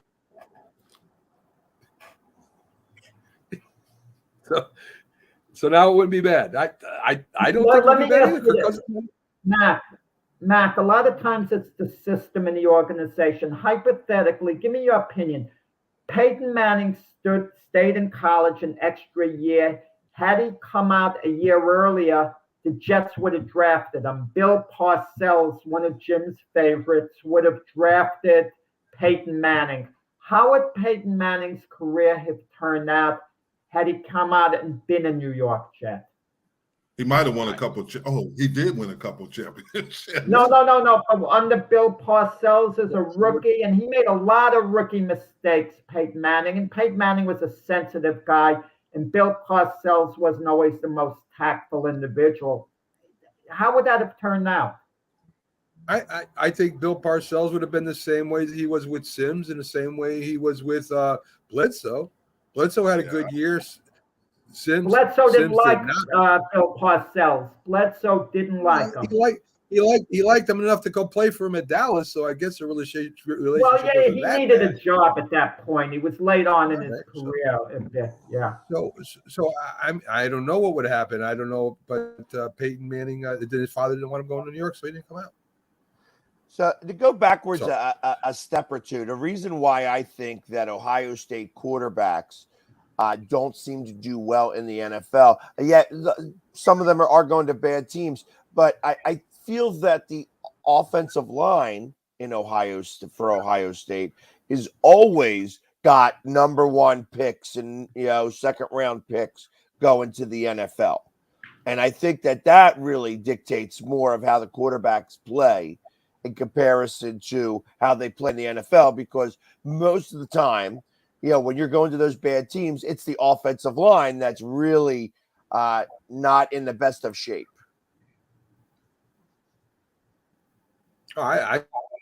Listen, I agree. Ohio State is a powerhouse every year. They got a great offense every year. There's no doubt about that. What I was saying, when Keith said that Levitz would be the quarterback ready to play, I didn't agree with that. But I think Levitz might have the best career. And as I was saying to Keith, he's in the best position. Malik Willis is ahead of him right now for number 2 Tennessee. Let me finish explaining. All right, Jack. Levitz is behind a team that's going to go to playoffs probably again this year. He's got an experienced quarterback in front of him. He's got a competition with Willis, which is good, but he doesn't have to play right away. He can wait. He can wait a year. He can wait 2 years. He can even wait 3 years before he starts to play, and he'll be that much ahead of the curve. And the Colts, I think, will remain a decent team for three years while he's there. And I think the benefit of him. You're getting us confused, right? The Colts are with Anthony Richardson. I'm sorry. I'm sorry.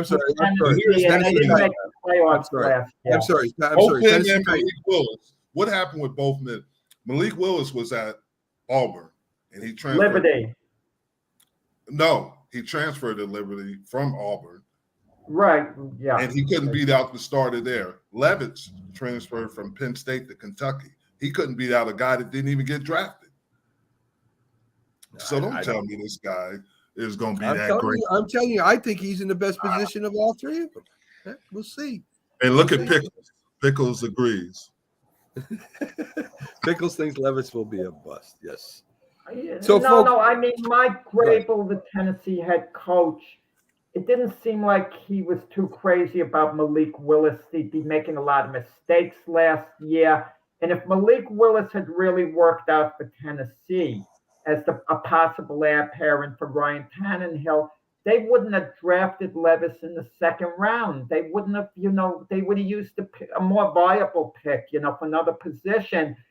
But it showed a lack of faith in Malik Willis that they would draft the Levis there. And the idea that Malik Willis is outplaying him in the preseason and looks like he's going to be ahead of him on the depth chart should tell you something. Yeah, it tells me that Malik Willis has been with the team one more year than Levis has been with the team. That's what it tells me.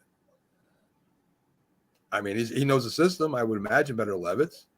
So I mean that tells me that. I don't necessarily. Don't they have a new coach over there? No, Mike Grable's still there. One of the better coaches in the NFL, I think. Yeah, he's still there.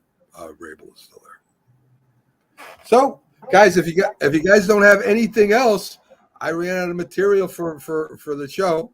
So if you guys got anything else you want to talk about, we'll talk about it. If not, we'll cut it.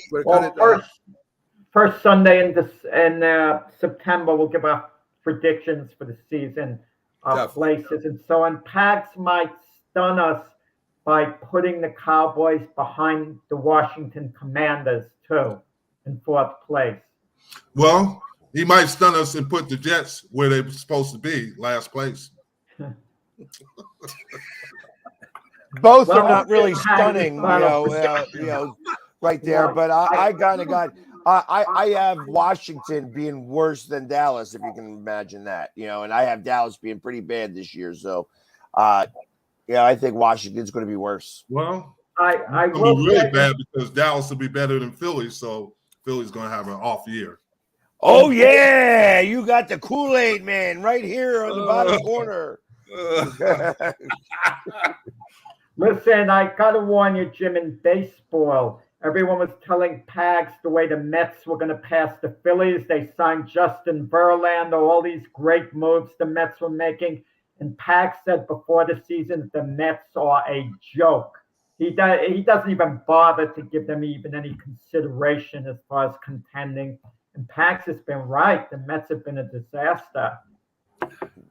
Yeah, there's a reason why they call me the GOAT. Well, the Philly teams, like I said, are good at second, so you do have a good point. You know what? I don't remember seeing Dallas in the Super Bowl or even an NFC Championship game. I know. I remember. Yeah, but like I said, you have kids that never seen that. Oh, they've seen it.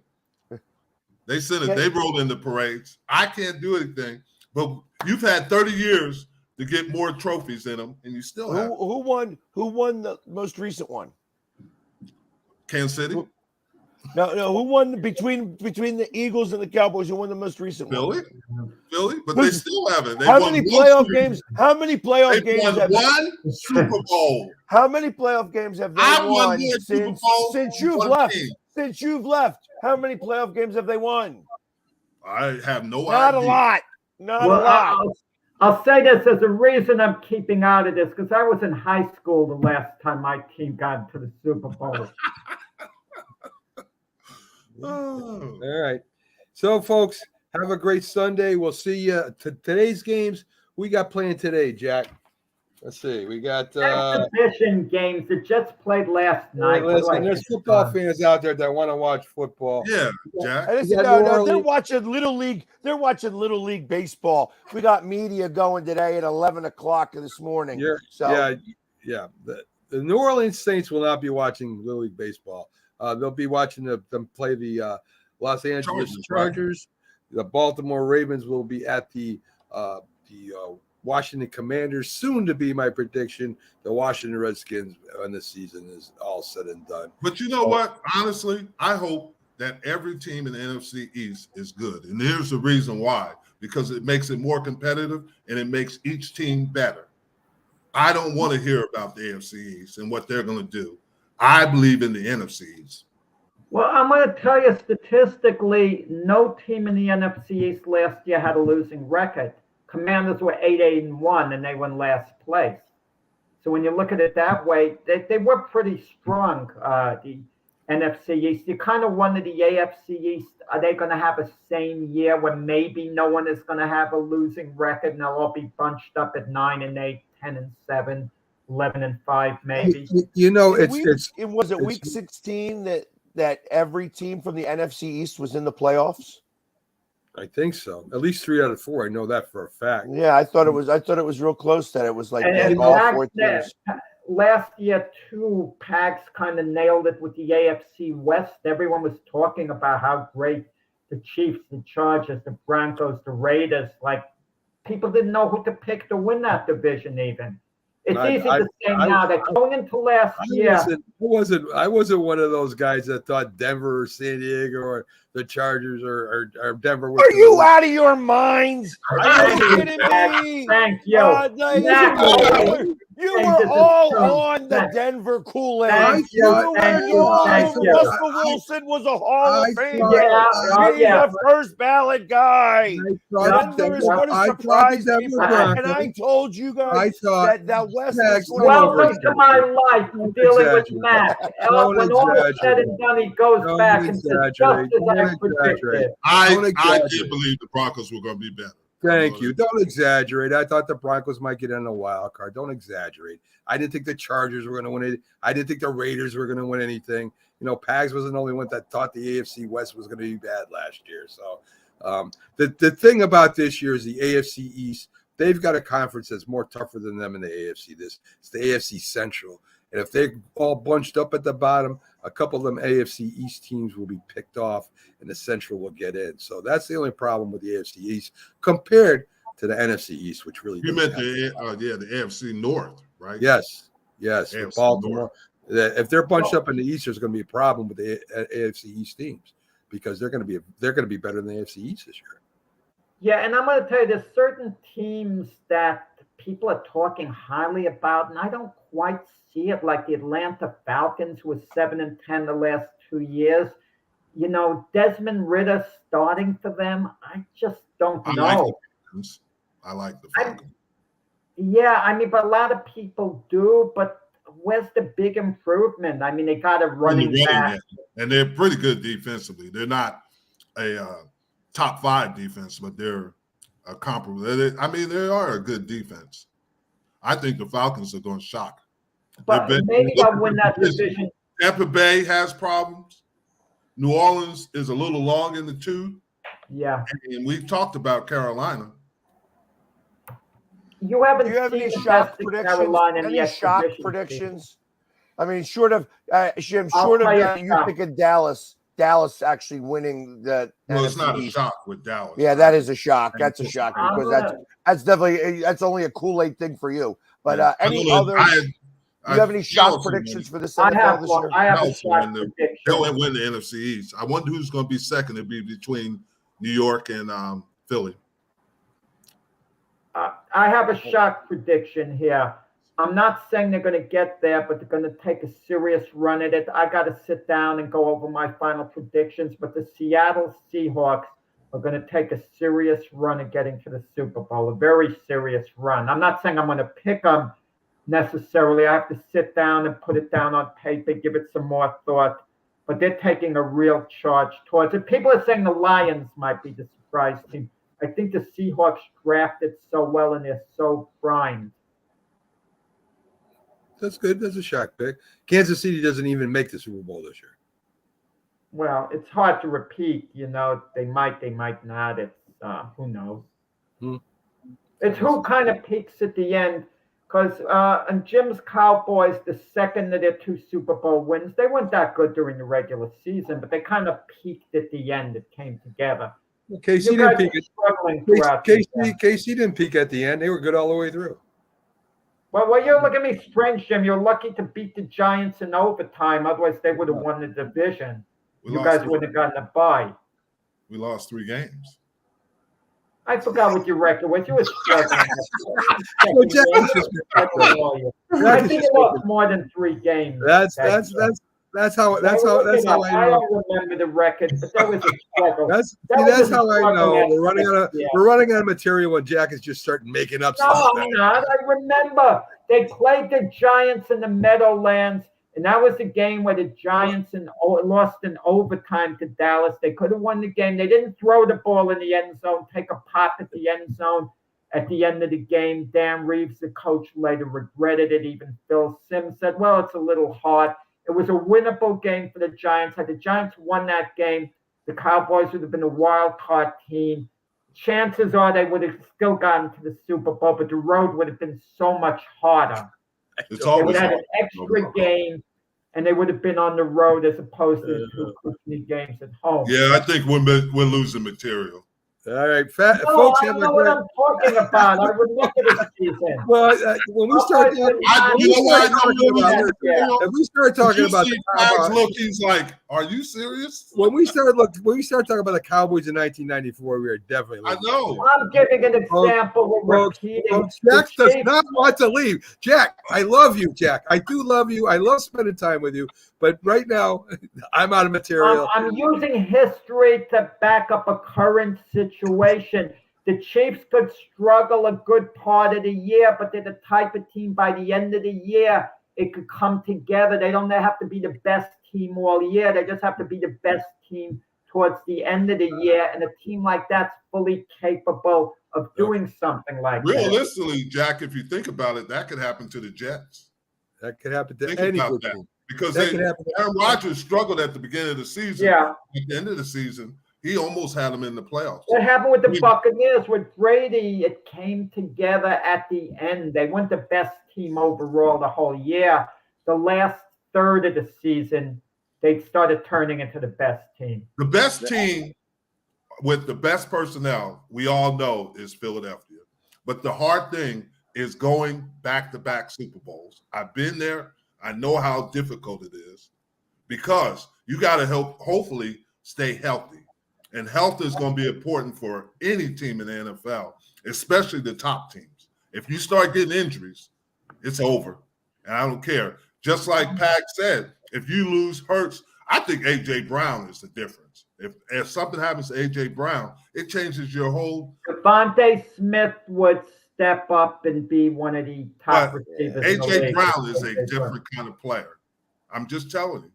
He changed the whole Philadelphia Eagles perspective on everything because of how he played. And he's a matchup nightmare. And that's the reason why Devontae Smith would be better if Devontae Smith is only as elite as A.J. Brown is on the field. Yes. I think that when you put him actually in the number one spot, he'll still make catches. He'd be like CeeDee Lamb. You know what I mean? He'd be good. He'd be good, but I don't think he'd be great. I think he's great because Brown's on the field. I think he would be great if he was thrust into that position. Look how great he was at Alabama. I hear you. But you got to look at this. A.J. Brown is, first of all, he's a big receiver. And he can take anything physical. That's not saying that Devontae can't. But A.J. Brown is a difference, guys. He's matching up with corners that he could bully. And that's the problem. Yeah, and I look at it, and I look at Smith or Devonta Smith like Steve Smith.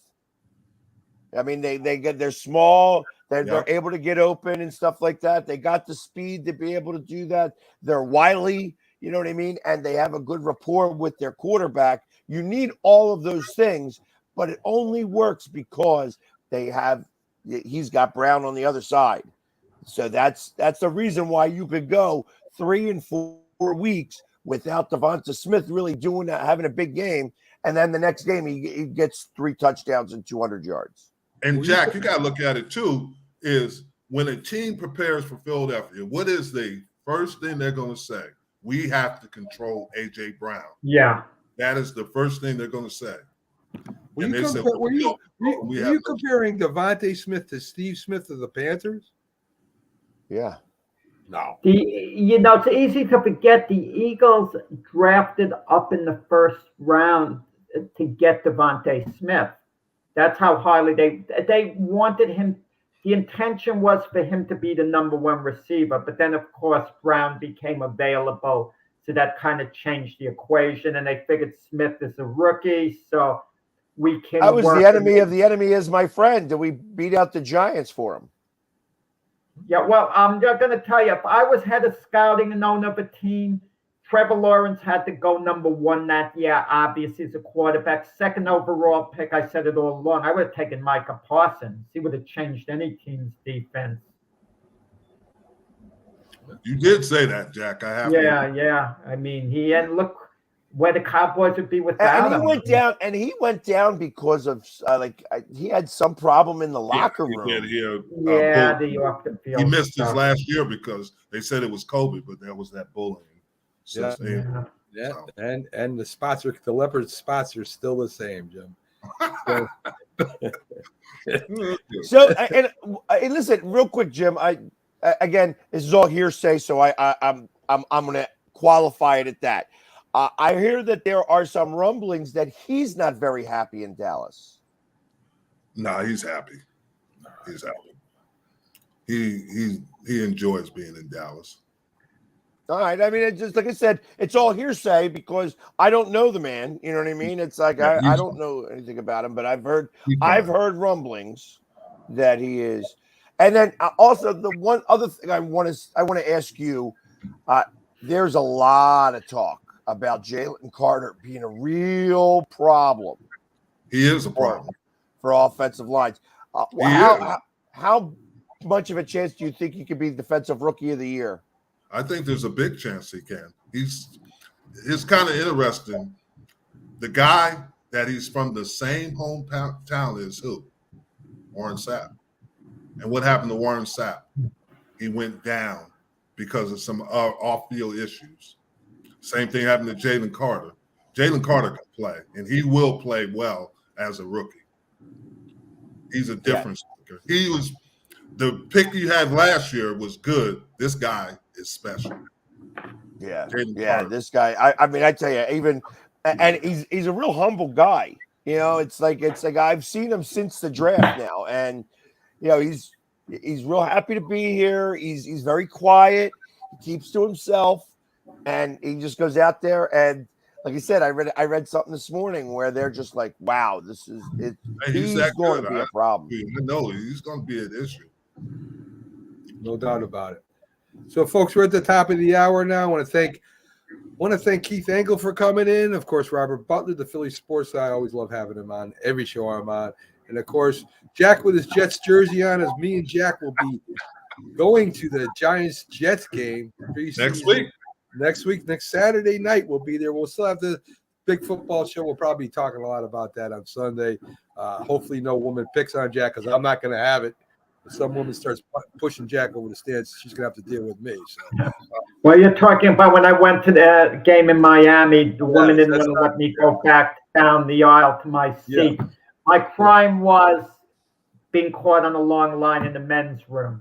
Right. So I'll make sure no woman, even if it's a Giants fan, will pick on Jack while we're there. So. You better make sure you get there about 2 hours early. Get all your stuff.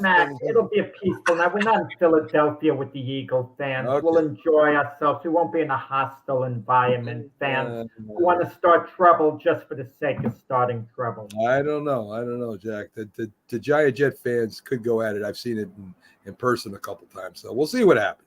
So, folks, have a great Sunday. Jim will be back on J&B Talking Shop on Wednesday night at 8 o'clock. Jack, of course, Monday nights, he's on with Franco Tirzo on Glove Fist. The Pags is at every game and every event there is. He's always thrown out videos of which we post up on North Streaming Sports. So check out for them. And me and Jack will be back on Friday with the Mac and Jack Sports Show. Guys, have a great Sunday, and we'll see you soon. All right. Have a great Sunday. Yes, sir.